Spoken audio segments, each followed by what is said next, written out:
Me dice que soy aburrido porque mis hobbies no le agradan, me gusta leer, jugar ajedrez y tocar el piano. Así que me terminó y se fue con el Brian y su moto. Me enteré que tuvieron un accidente de tránsito y que el Brian revisó primero la moto antes de ayudarla. Primera vez que vi a Camila posar junto a una moto ajena, con la barbilla levantada y cara de documental de Netflix sobre mujeres intensas, supe que mi relación estaba entrando en una fase experimental. Yo estaba cargando una bolsa con un libro de aperturas de ajedrez y unas partituras, mientras ella pedía que alguien le tomara otra foto porque en la anterior no se veía suficiente velocidad. Vi esa escena y pensé que esto ya no iba rumbo a una ruptura normal, sino a una clase de ridículo con gasolina premium. Llevaba 2 años con Camila, y durante buena parte de ese tiempo me convencí de que nuestras diferencias eran el típico "los polos opuestos se atraen" que la gente usa para justificar incompatibilidades con filtro bonito. Yo siempre he sido un tipo tranquilo. Me gusta leer novelas largas donde no explota nada durante 300 páginas, pasar horas frente a un tablero pensando una sola jugada, y tocar el piano hasta que la casa se queda en ese silencio elegante que parece caro aunque no lo sea. Camila, en cambio, vivía como si cada día fuera una audición para convertirse en tendencia. Nada podía existir solo porque sí, todo tenía que verse bien, sonar bien y, sobre todo, parecer una versión mejorada de la realidad. Nos conocimos en una reunión de cumpleaños de una amiga en común, una de esas fiestas donde nadie baila realmente pero todos sostienen el vaso como si estuvieran posando para la portada de una revista local. Yo estaba en una esquina hablando de historia militar con un amigo igual de socialmente torpe que yo, y Camila se acercó porque, según me dijo después, le llamó la atención que yo no estaba intentando impresionar a nadie. En ese momento eso me sonó a cumplido. Más tarde entendí que para ella yo era una rareza decorativa, como una planta exótica que no sabía bien dónde poner pero que se veía interesante en cámara. Al principio nuestra dinámica funcionó porque ella encontraba tiernos mis gustos y yo confundía sus ansias de exhibición con seguridad personal. Las primeras señales de incoherencia fueron pequeñas, casi cómicas. Si yo subía una foto leyendo, ella me decía que el libro tenía una portada demasiado gris y que mejor sostuviera uno más aspiracional. Si íbamos a una cafetería tranquila, le molestaba que el lugar no tuviera un mural para hacerse fotos. Una vez me pidió que abriera el piano y tocara algo con más energía, porque Chopin, según ella, era música de hombre que paga impuestos con alegría. Yo me reí, porque sinceramente creí que exageraba por costumbre y no por convicción. Además, me daba vergüenza admitir que una mujer adulta estaba evaluando mi vida como si fuera el feed de una marca de ropa deportiva. Con el tiempo, esa costumbre suya de convertirlo todo en imagen dejó de parecerme pintoresca y empezó a cansarme. Yo llegaba feliz de un torneo de ajedrez y ella me preguntaba si al menos había una copa grande, porque una medalla pequeña no transmite ambición. Si le contaba emocionado que estaba leyendo a Dostoyevsky, ponía una cara como si le hubiera anunciado que coleccionaba recibos viejos. No era que no compartiera mis hobbies, eso lo habría entendido, era que le parecían ofensivamente poco vendibles. Y lo peor fue que yo seguía tolerándolo porque parte de mí creía que, si una persona se burla tanto de lo tranquilo, quizá en el fondo es porque no sabe descansar. Fui generoso. Demasiado generoso. Casi filantrópico, diría yo. El quiebre empezó a cocinarse cuando Camila entró de lleno en esa etapa de coherencia de marca, frase que repitió tanto que terminé odiando 2 palabras perfectamente inocentes. De repente, ya no bastaba con que yo fuera atento, estable y leal. Ahora tenía que combinar con la versión de mujer extrema que estaba intentando venderle al mundo, aunque en la práctica su deporte más arriesgado hubiera sido caminar con tacones sobre adoquines mojados. Empezó a soltar comentarios cada vez más directos sobre mis hábitos. Me decía que leer tanto me daba energía de profesor cansado, que el ajedrez parecía un hobby de señor divorciado y que tocar el piano tenía algo demasiado serio para su nueva etapa. Yo intenté tomarlo con humor, porque el sarcasmo ha sido siempre mi sistema de riego emocional. Le respondía que disculpara por no practicar salto en paracaídas entre semana o por no domesticar tigres en mis ratos libres. Ella se reía a medias, pero no porque entendiera el chiste, sino porque quería volver a llevar la conversación hacia ella. Empezó a frecuentar gente distinta, más escandalosa, más ruidosa, más empeñada en convertir una salida por helado en una experiencia urbana. Y en ese nuevo ecosistema apareció el Brian, que parecía haber sido ensamblado en un taller con piezas sobrantes de moto, cadena plateada y ego mal calibrado. La primera vez que lo vi fue afuera de un bar. No porque yo frecuentara ese ambiente, sino porque pasé a recoger a Camila y me encontré ese espectáculo estacionado en doble fila. Él estaba recargado sobre su moto deportiva, con la misma expresión que pone la gente cuando cree sinceramente que hacer ruido equivale a tener personalidad. Camila me lo presentó con una emoción que no había mostrado cuando yo le conté que me aceptaron en un programa del conservatorio. Él me dio la mano como si quisiera romperme los dedos por deporte, y después me preguntó si yo era el del pianito. En ese momento entendí que mi competencia amorosa venía subtitulada. A partir de ahí, Camila empezó a compararlo todo. Que si la moto sonaba a libertad, que si conmigo todo era demasiado predecible, que si la vida debía sentirse más eléctrica. Yo la escuchaba y me daba la impresión de que estaba describiendo una bebida energizante, no una relación. Intenté una conversación seria una noche, en mi sala, con el tablero de ajedrez todavía armado sobre la mesa y el piano cerrado detrás de nosotros. Le pregunté sin rodeos si el problema era que ya no quería estar conmigo o si solo estaba aburrida de no poder usarme como accesorio de campaña publicitaria. Ella me respondió que yo era un mueble elegante, pero mueble al fin. No todos los días te insultan con decoración fina. Después vino el discurso completo, servido sin vergüenza y con mucha convicción prestada. Me dijo que necesitaba a alguien con gasolina en las venas, alguien que entendiera la adrenalina, el riesgo y la intensidad. Que mis hobbies no le agradaban, que yo parecía vivir dentro de una biblioteca silenciosa, y que ella no podía seguir fingiendo que eso encajaba con la mujer en la que se estaba convirtiendo. Yo la miré mientras hablaba y pensé que una persona capaz de decir mueble aburrido sin reírse al final ya estaba demasiado comprometida con su propia ridiculez. Cuando soltó que se iba con el Brian, lo dijo con la solemnidad de quien anuncia una expedición a Marte, no una mala decisión con escape libre. No le rogué. No hice esa escena digna de telenovela donde el hombre corre detrás del amor de su vida mientras suena una canción triste en versión acústica. La escuché, asentí, y le dije que estaba bien, que cada quien invierte su tiempo donde cree que va a obtener rendimiento. Ella pareció hasta desconcertada por mi calma, como si hubiera ensayado una ruptura más cinematográfica y yo le hubiese recortado presupuesto. Recogió algunas cosas, dejó otras porque nunca fue buena planificando salidas reales, y se fue con una seguridad tan estudiada que hasta daba ternura. Desde la ventana vi cómo se subía a la moto con una pose cuidadosamente ensayada. Honestamente, parecía una publicidad de perfume financiada por una tienda de repuestos.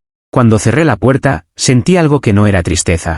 Era más bien la liberación extraña de descubrir que el ruido, cuando por fin se va, deja una paz casi insultante.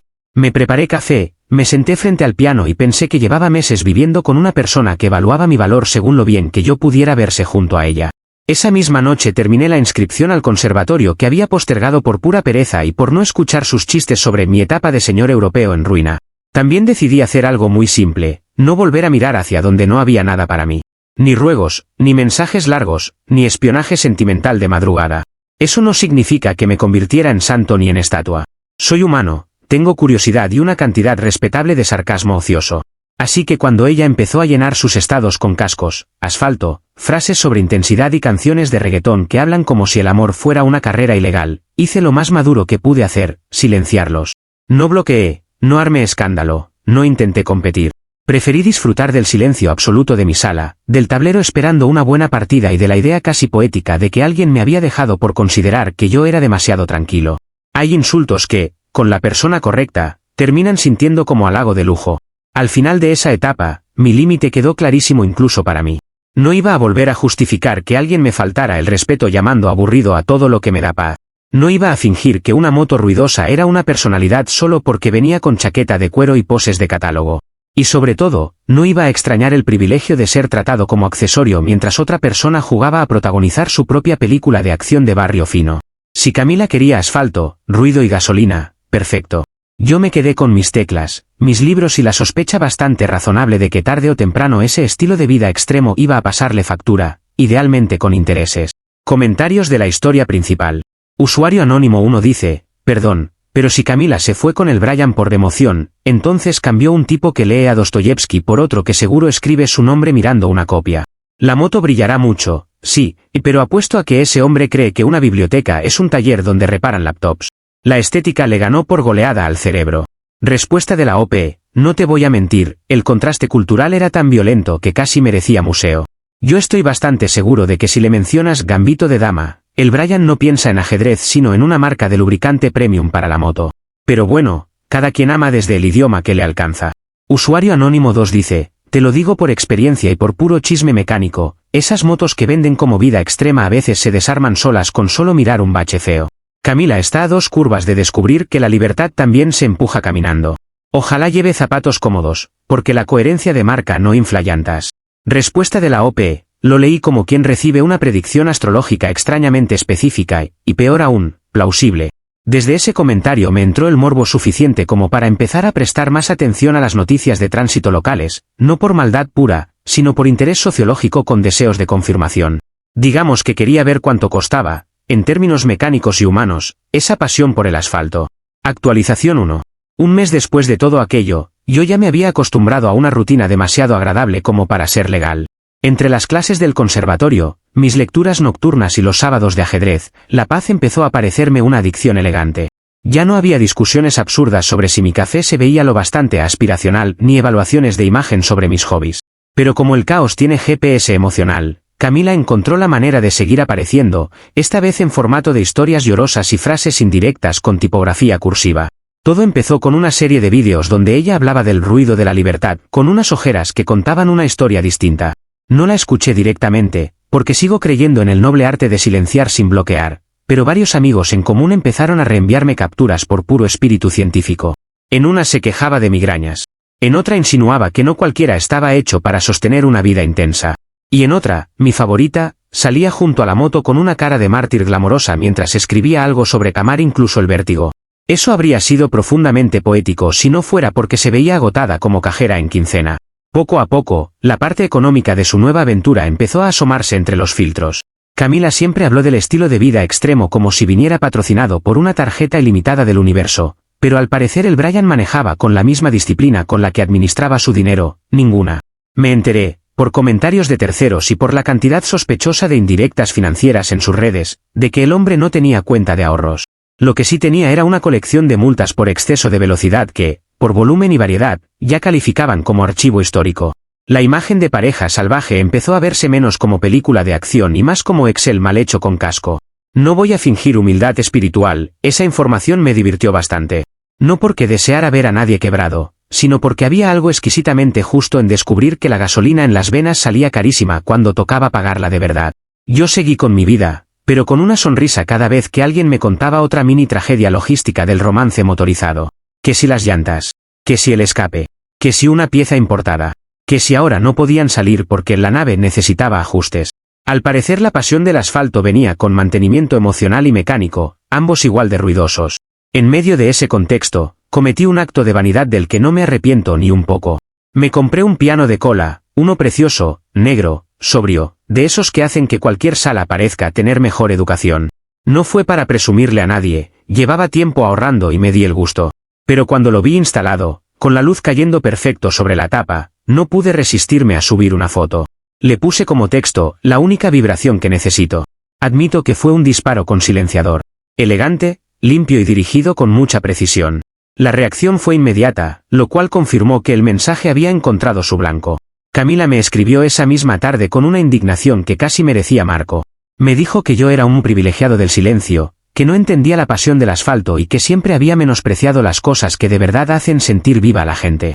Leí su párrafo entero 2 veces porque me fascinó el concepto de privilegiado del silencio, suena como insulto escrito por alguien que lleva semanas sin dormir bien. No le respondí de inmediato. Me preparé té, toqué un rato, y luego contesté solo con un «qué bueno que encontraste lo que buscabas». Esa respuesta corta le molestó aún más, porque la gente que vive para la reacción ajena suele sufrir cuando no logra sacar el guión que quería. Me mandó varios mensajes más, todos con ese tono extraño de persona que quiere presumir su decisión y lamentarla al mismo tiempo. Decía que ser la reina de la moto era una experiencia que yo jamás entendería. Que el riesgo, la velocidad y la calle enseñaban cosas que mis libros no podían enseñar. Pero mientras ella vendía la épica, lo que yo veía desde lejos eran historias cada vez más cansadas, cenas cada vez más modestas y una insistencia sospechosa en demostrar que todo estaba bien. Cuando alguien necesita anunciar tanto que está feliz, normalmente está negociando con la evidencia. El detalle que más me hizo reír fue descubrir en qué se estaba yendo realmente el romance. Un amigo me contó que el Brian prefería gastar en llantas, piezas y accesorios antes que en cenas o planes medio decentes.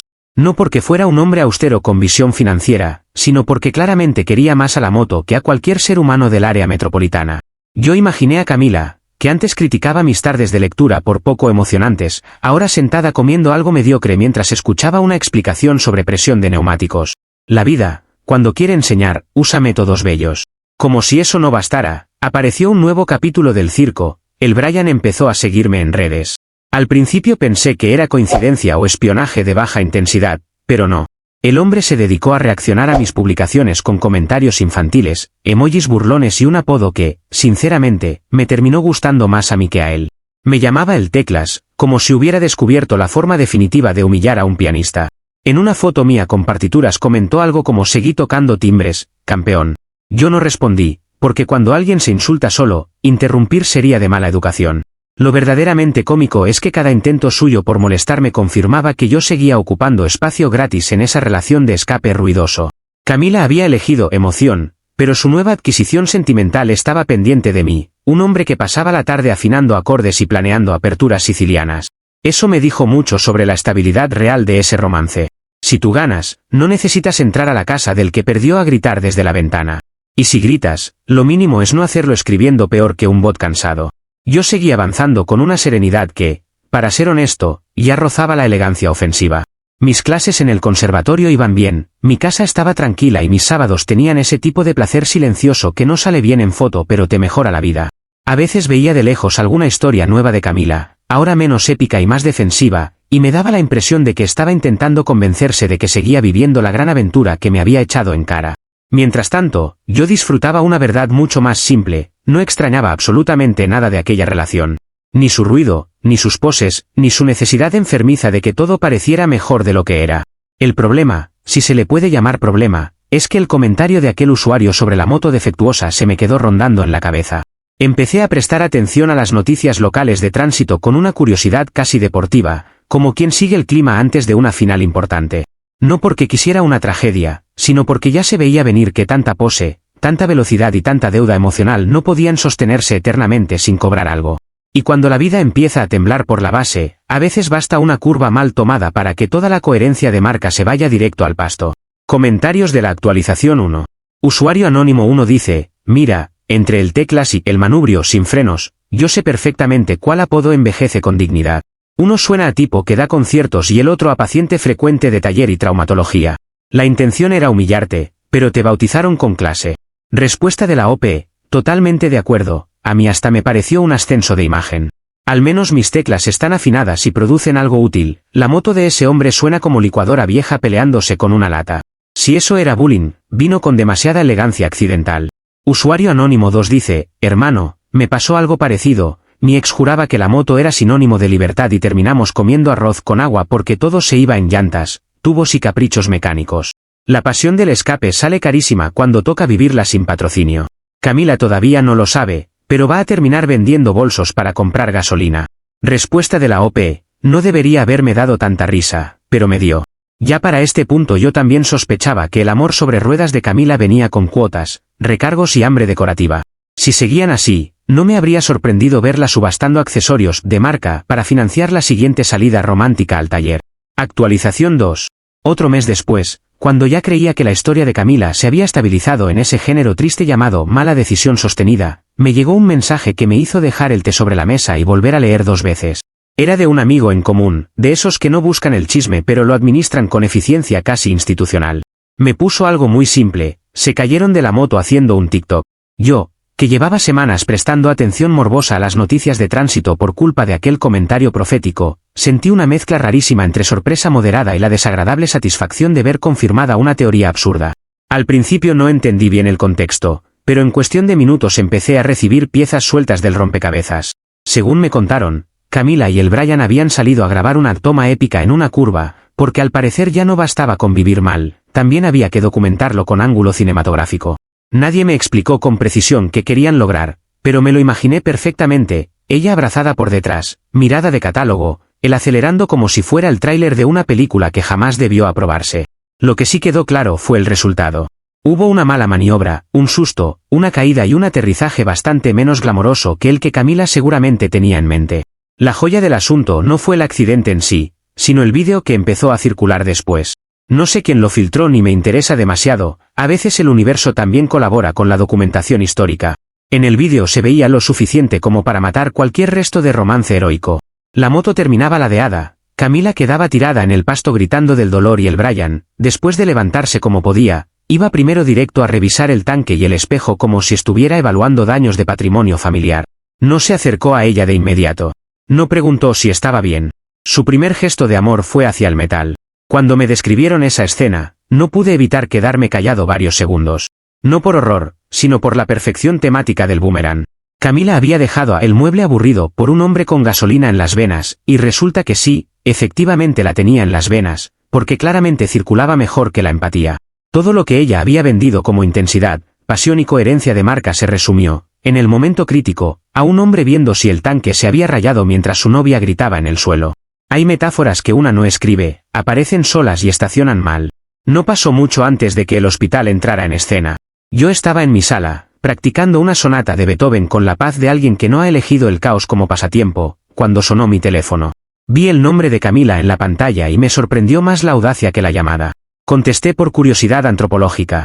Su voz salió cargada de llanto, rabia y esa energía tan suya de convertir incluso el desastre propio en acusación ajena. Y no me llamó para pedirme ayuda ni para disculparse por haber cambiado estabilidad por ruido. Me llamó para reclamarme. Según Camila, lo ocurrido era, de algún modo, culpa mía. Dijo que si yo no hubiera sido tan aburrido, tan frío y tan cerrado a vivir de verdad, ella no habría tenido que buscar emociones fuertes en los brazos de un insensible. Me quedé en silencio porque, honestamente, necesitaba ordenar prioridades internas antes de responder una cosa así. No todos los días alguien te atribuye causalidad sobre un accidente que ocurrió mientras grababan una estupidez para TikTok en una curva. La escuché hablar de su brazo, del golpe, del susto, de la humillación, y luego del hecho de que yo nunca entendí su necesidad de intensidad. En su cabeza, yo era prácticamente el guionista oculto del choque. Mi reacción fue tan poco noble como sincera. Guardé un silencio absoluto de esos que ya son respuesta, y de pronto me salió una carcajada que casi me hace tirar la taza. No fue una risa elegante ni medida, fue esa risa seca que viene cuando alguien dice algo tan ridículo que el cuerpo se defiende solo. Camila se ofendió todavía más, empezó a decirme que era cruel, que no tenía corazón y que siempre minimizaba sus procesos.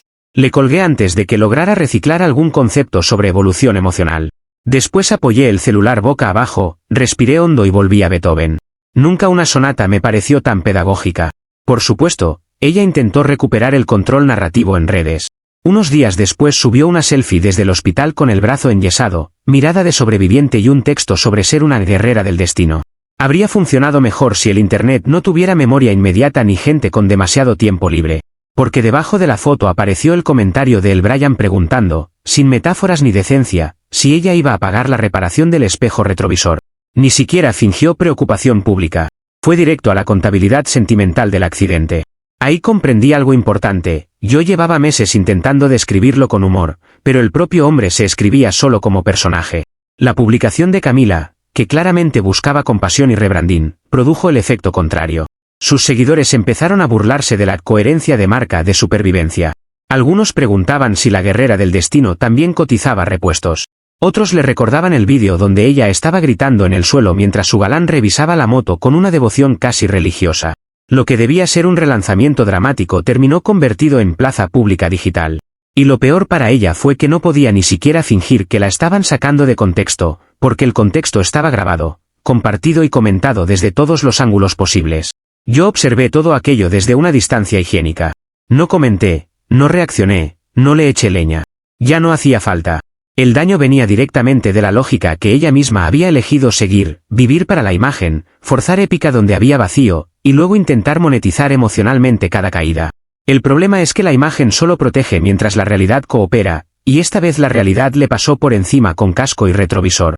Hasta me dio la impresión de que, por primera vez, Camila no sabía bien qué personaje interpretar.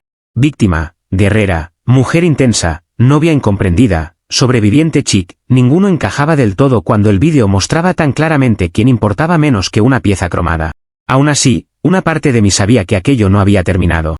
Camila no era de las personas que aceptan una derrota cuando todavía pueden maquillarla, editarla o culpar a alguien más.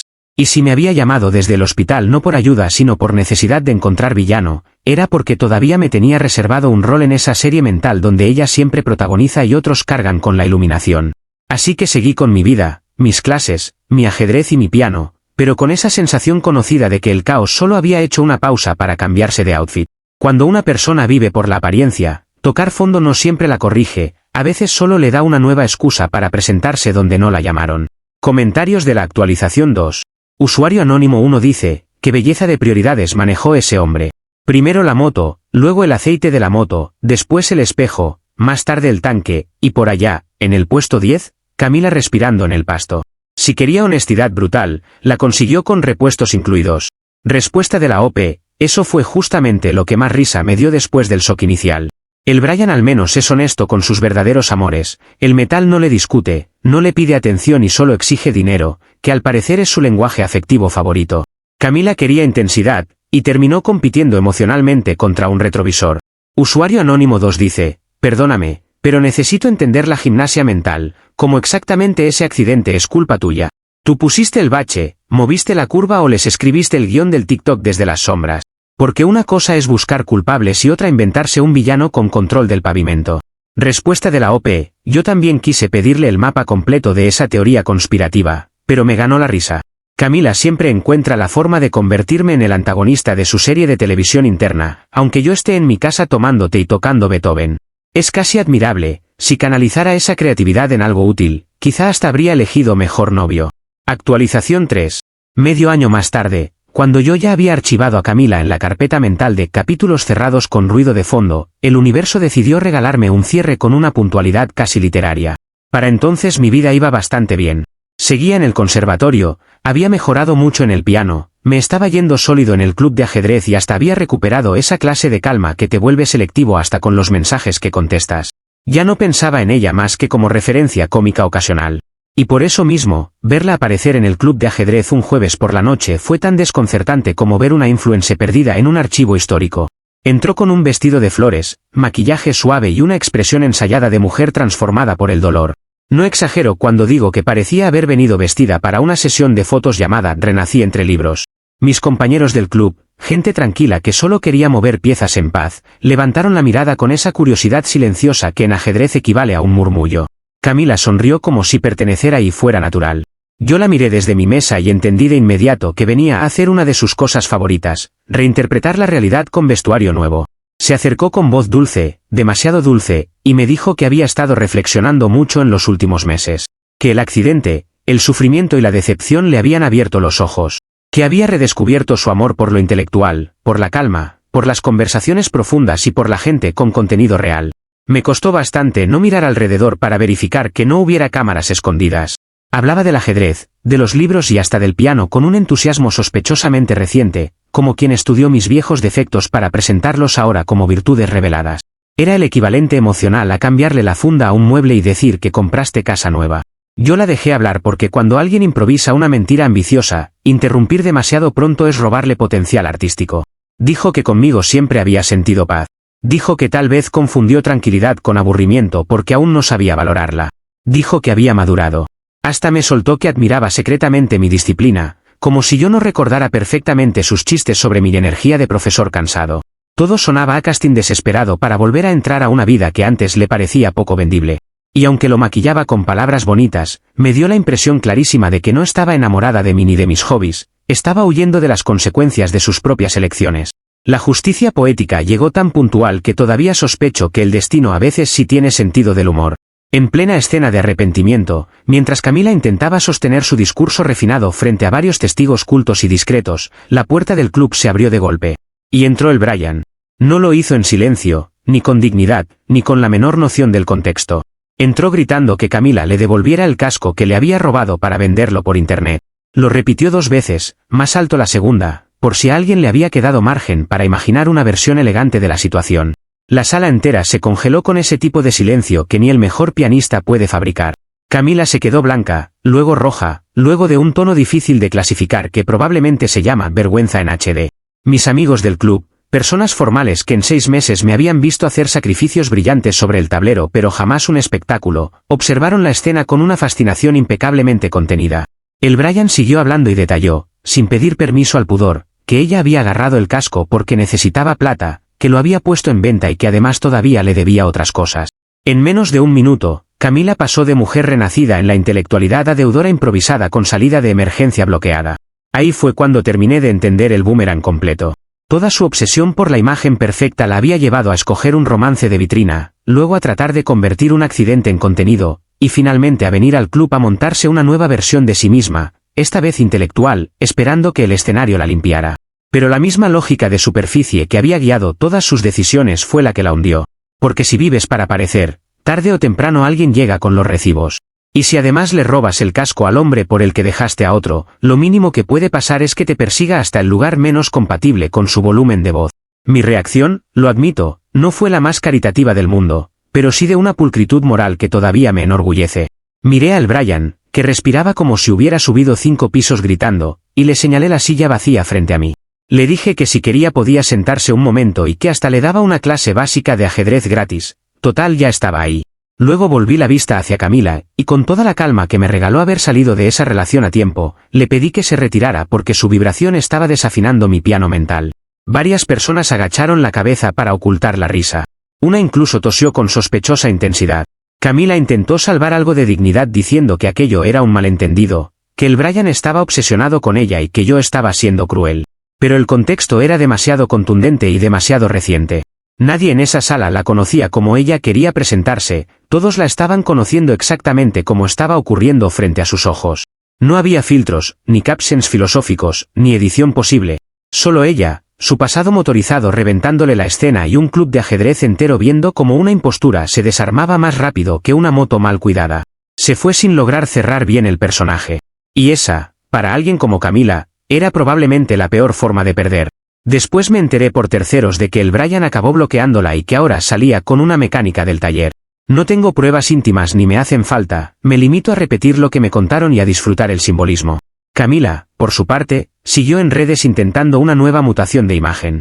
Ahora subía fotos con libros, frases de poesía y fondos neutros, pero los comentarios no la dejaban en paz. Siempre aparecía alguien preguntando por la moto, por el casco o por aquella famosa curva de TikTok. Al parecer borrar comentarios se convirtió en su cardio principal. También me llegó el rumor de que estaba trabajando promocionando fajas reductoras en una esquina, insistiendo en que todo formaba parte de su evolución espiritual. Eso último, honestamente, sí parece 100% suyo. Yo, mientras tanto, gané un torneo regional de ajedrez y seguí avanzando con una tranquilidad deliciosa. Conocí además a una bibliotecaria en una charla, una mujer tan alérgica al ruido innecesario como yo, con la que todo ha sido absurdamente fácil. No diré que el universo premia a los pacientes, porque a veces premia a cualquiera, pero en este caso al menos tuvo buen gusto narrativo. Después de todo ese circo, terminar compartiendo café, libros y silencios cómodos con alguien normal se siente casi ofensivamente lujoso. Y sí, odia las motos. No como trauma, sino como criterio. Si algo me dejó toda esta historia es una certeza bastante simple. La paz no es aburrida, solo le parece aburrida a la gente que necesita escándalo para sentir que existe. Camila quiso una vida de escaparate, eligió por imagen, volvió por conveniencia y terminó desenmascarada por la misma clase de caos que confundió con personalidad. Yo me quedé con mis teclas, mis libros, mis torneos y la prueba irrefutable de que el silencio, bien acompañado, puede ser el hobby más lujoso del mundo. Comentarios de la actualización 3. Usuario anónimo 1 dice, quiso vender el casco y al final terminó perdiendo la cabeza en público, que cierre tan finamente cruel. Lo más gracioso es que ni siquiera la arruinó un enemigo, la arruinó la misma lógica oportunista con la que fue saltando de personaje en personaje. Karma con visera, básicamente. Respuesta de la OP, sí, fue un cierre bastante limpio. El ajedrez te enseña que a veces hay que sacrificar piezas inútiles para no arruinar toda la partida, y Camila llevaba meses intentando jugar con disfraces en vez de estrategia. Al final no la derroté yo, se acomodó sola en una posición imposible. Usuario anónimo 2 dice, la bibliotecaria sí suena como alguien con coherencia de marca real, pero de la que no necesita anunciarse a gritos. Libros, paz, criterio y cero fascinación por hombres que aman más un tanque que a su pareja, bastante buen filtro. Ahí sí parece que elegiste una vida mejor, no una foto mejor. Respuesta de la OP, esa diferencia se siente muchísimo. Con ella no tengo que vender una versión de mí ni traducir mis gustos para que parezcan emocionantes, simplemente encajan, y eso da una paz ridícula. Después de todo este desastre confirmé algo hermoso, el silencio bien compartido vale más que cualquier aventura ruidosa.